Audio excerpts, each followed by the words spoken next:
ब्रह्मांड तुम्हें इसीलिए याद रखता है क्योंकि तुम भीतर अपनी स्मृति लेकर चलते हो।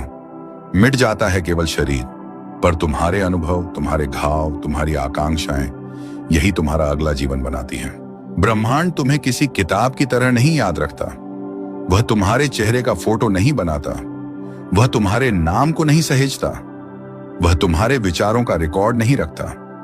वह तुम्हारी ऊर्जा की छाप को, तुम्हारे अनुभवों के कंपन को, तुम्हारी इच्छाओं के वजन को याद रखता है।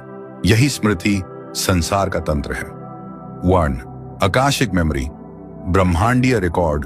उपनिषदों में आकाश केवल आकाश नहीं है, वह स्थान नहीं, चेतना का माध्यम है। जैसे पानी में लहर पड़ते ही वह थोड़ी देर तक बनी रहती है, ठीक उसी तरह तुम्हारे हर अनुभव का कंपन आकाश में दर्ज होता है। तुम किसी से प्रेम करते हो और वह प्रेम अधूरा रह जाता है। वह इच्छा आकाश में एक इनकॉम्प्लीट वाइब्रेशन बन जाती है। तुम किसी को चोट पहुंचाते हो और पछतावा अंदर दब जाता है। वह गिल्ट आकाश में इम्प्रिंट बन जाता है। तुम कोई महान साधना करते हो और फल की चाह नहीं रखते, वह शांति भी आकाश में इम्प्रिंट छोड़ती है। ये ऊर्जा मिटती नहीं, ये अपनी प्रतिक्रिया तलाशती है। 2.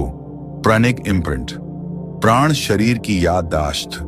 जब तुम मरते हो तुम्हारा शरीर राख बन जाता है, लेकिन तुम्हारी प्राणिक मेमोरी नहीं मरती। उसे संस्कृत में कहा गया सूक्ष्म शरीर। यही सूक्ष्म शरीर अगले जन्म की दिशा तय करता है, क्योंकि प्राण केवल ब्रीदिंग नहीं, वह तुम्हारे अनुभवों का पात्र है। कर्म वह नहीं जो तुमने किया, कर्म वह है जो तुम्हारे भीतर जमा हो गया। तुम किसी जीवन में युद्ध लड़ते हो और मरते समय महसूस करते हो, मैं गलत था। वह पछतावा अगली देह में सीधा तुम्हारी सेंसिटिविटी बनकर आता है।